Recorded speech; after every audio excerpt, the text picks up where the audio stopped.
New year, new governor, and new-ish economic recovery. So how did all of that wash out in the first Reserve Bank meeting for the year?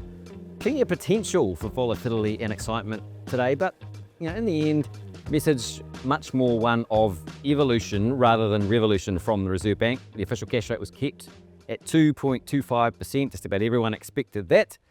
We've pulled out kind of three key points from the statement today. First, there was a nice hat tip to the better economic news we've had so far this year. Growth noted as both broadening and solidifying. And the bank was confident that inflation, currently outside the band at 3.1%, would fall back to about 2% by the end of the year. Now, my suspicion is it might prove a little sticky still, but that's still a message that's likely to be pretty well received. Second, those stronger forecasts meant we did get the expected pull forward on when the Reserve Bank forecast the cash rate to start rising again. Key point though is that was done in a pretty gentle way, certainly nothing imminent in there, more sort of laying the groundwork for an eventual lift in the cash rate later in the year, assuming everything kind of goes to plan. Looks to us like they've built in a 25-point hike from December.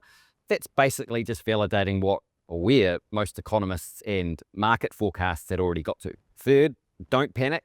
For those out there worried about higher interest rates and tightening financial conditions potentially just knocking the top off the economic recovery just when we were getting going, lots of soothing language from the Reserve Bank today about keeping rates low enough for long enough to see that recovery get going proper. Basically, the message is time is on their side, then they're going to use it. That is a message we expected to be conveyed today, and kind of looks like a guardrail, I think, for market pricing. Basically, for markets not to get too carried away pricing in early interest rate increases. So putting it all together, we saw a pretty straight bat from the Reserve Bank today. We haven't changed any of our views.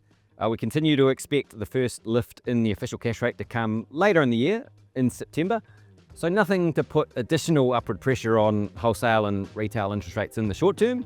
And in fact, we saw wholesale interest rates fall a little bit on the back of the statement today.